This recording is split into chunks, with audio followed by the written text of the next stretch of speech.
Hey everybody, welcome back to the garage. Today we're just going to talk. We're going to talk about parts and support and all that kind of fun stuff.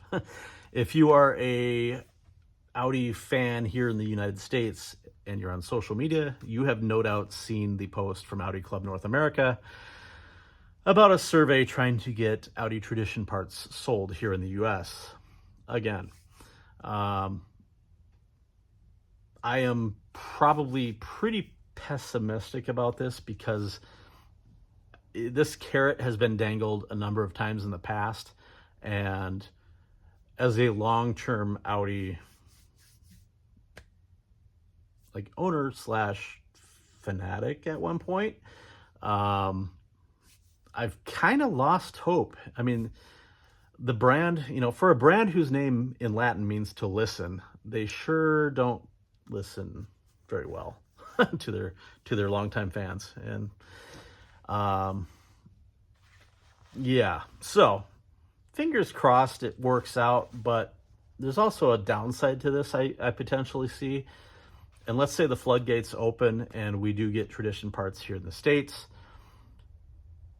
My fear is that we're also going to get with that a really heavy dose of Audi dealer tax. And so right now I actually already order stuff from Tradition. I have been for years, and that's thanks to contacts in Germany that can buy things and send them to me, etc. So it hasn't, most people that are really into these cars have had to figure out ways around Audi's unhelpfulness. Okay, so thanks Audi, but we've kind of been doing it on our own without you. So to me, okay, that's fine. It would be convenient to be able to go to the dealer, but the dealer markups are so absurd in many cases that I'm better off just buying it myself from Germany anyway, in a lot of cases. So, or buying from a good aftermarket source that sells OE, quality things. And that's really the route that I have gone in terms of maintaining this fleet of cars. So it's nice, but it's not really that big a deal to me anymore if we get it. If we don't, it'd be more convenient in some ways. And for certain parts, it's definitely, I should back this up. There are certain items that make a lot of sense to get through Audi Tradition in the States. And that's bigger parts where the shipping economy of scale that Audi has would be to our benefit. Okay. But on smaller things just lower crank bolts, and there's some smaller stuff that's easy to ship that you can get yourself, and it's not a big deal. But when you start getting into larger items like body panels, etc., then yeah, it would make sense to be able to get this from the dealer because it's cheaper for them to ship these en masse than it is for me to do it individually. Unless you get a group of friends together and get a whole container or something, but that's not super realistic either. So I'm gonna put a link in the description for this survey, and it's open to Audi Club members or non-club members, and you can voice your opinion. I'm not going to try to sway you one way or another. I personally, I would like to have the option, but I kind of don't care at this point because I've sort of given up on Audi, to be honest, and here's the funny part about this is, again, we have a bunch of Audis and I'm kind of still drive them because it's what I know. I know how to fix them. I know how to, I know the parts, structure, etc. But the modern offerings from Audi don't interest me at all. I mean, the new A6 I thought looked good. That was just dropped a few days ago. And then I saw the interior and I said, no, I will never, ever want that because I don't want to. It looks like a Las Vegas IMAX design for a car interior. It's just awful. Lazy touchscreen garbage can just go away. So I'm kind of stuck with these. And in terms of all the manufacturers, I think Audi is probably one of the worst in terms of parts supply. And if you watch, I can't, something perform like RE Performance or something out of the UK, I forget the name, I'm sorry. But the guy that he works on a lot of R8s, and he just got an RS2 that sat in a forest for like 30 years. It looks awful. God help him for fixing that and restoring that. But, you know, he knows and runs into this, like the parts are not available kind of thing. Like, you know, I saw an episode where he had a V10 RS6, and the service costs and parts availability or lack thereof is a huge issue. And on these cars, even if we do get access to Tradition Parts, there's a lot of things that we really need that we just can't get. And so they're going to have to, you know, let's say they open the floodgates, but with that, you need a curator of that effort that listens to, like, hey, let's say the 92 through 97 era, 91 to 97 era, C4, 100, A6, S4, S6, door trim moldings and mid-door moldings, those things are pretty much always in demand. Like, I get, you know, when I hear from owners, I get people asking, where can I find these, you know? And you see the cheap ones on eBay from like Latvia or wherever, they're made in China, but they were kind of iffy quality. They work for a daily driver, but they're too short. Like, I have another video on YouTube about these. So that's one area where if you could get the factory reproduction or factory made full kits once again, and they would build enough of them that we could have them at a reasonable price, because right now you can't buy a full kit from Tradition. The last time I tried, they weren't all available, and the cost was otherworldly. But I think, you know, if we could get a big enough production run of these things, like, I think a lot of people would love an original kit of lower and mid door moldings. You know, I mean, A6, S6 guys don't need the mids, obviously, but there are certain examples like that. Front bumpers, I mean, holy smokes, a used bumper is in, like, a really nice used bumper could be $1,000 item here. So there are definitely some pros to this, like, and especially when you talk about shipping economy, things like bumpers don't make a ton of sense to bring in yourself because the shipping is so high. Whereas if the dealer network had it and they didn't completely take advantage of customers on the pricing on the flip side, that would be actually a fantastic win. I mean, I do think Audi could sell quite a few, you know, bumpers, and there's a lot of opportunity to be had here. But again, you need a curator of that system that's going to keep tabs on the enthusiast communities and know, hey, we should look at reproducing these parts. There's a need for this, there's a need for these, like D2 S8 grills, you know, those things can be, you can get them from Tradition, but they're expensive, and it seems like everybody's looking for those. It's another thing I get an email about quite a bit, like, hey, where can I find fog light grills? So I think, you know, like I said, I'm going to put a link in the description so you can go take the survey and fill it out however you want to go with that. And then in the comments, I would like to see what your thoughts are.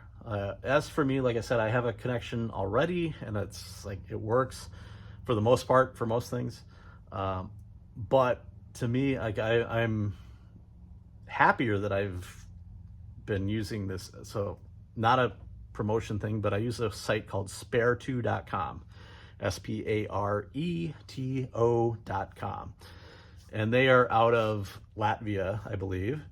And they have a lot of nice alternative parts to what we normally see here in the US. So case in point, on this car, the upper strut mounts and bearings, here in the US, you'll see a lot of this FEQ garbage parts, and those really don't last long for these cars. And so I was trying to find something that's, you know, not built in China, because that's going off on a tangent here, but I think one of the biggest struggles with maintaining these classic Audis is that so many manufacturers that were once good manufacturers have started farming out all their production to China.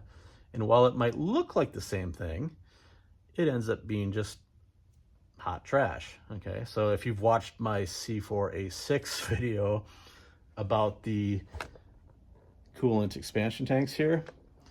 I went through what, like 3 of the Molly tanks in short order. Like they just kept failing. Like they're just trash. I put a Miley tank in that car and I've not had an issue since. So that kind of tells you, like, once good brands, like I would never, Molly was pretty well known for cooling systems, and Mercedes and Audi and, like, a lot of things. And they had some really quality parts for many years. But again, it's become Chinesium, and just because it has that sticker on it doesn't mean it's that same quality that you're used to. And I've run into that a lot with bushings and control arms. And there's a lot of things that were once good brands. I'm looking at you, Febby Bilstein, where they are now Chinese and they don't last like they used to. I'm trying to think. I should actually, this could be another video at some point. But anyhow, that Spare 2 site, I can get like a Bilstein top strut mount and bearing, whole kit.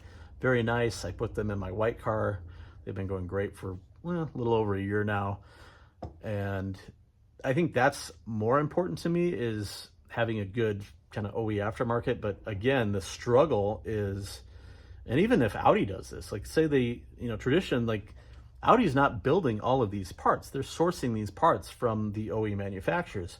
Well, if those OE manufacturers are still building these, quote, Tradition parts, but they're being made now in the Chinese factories,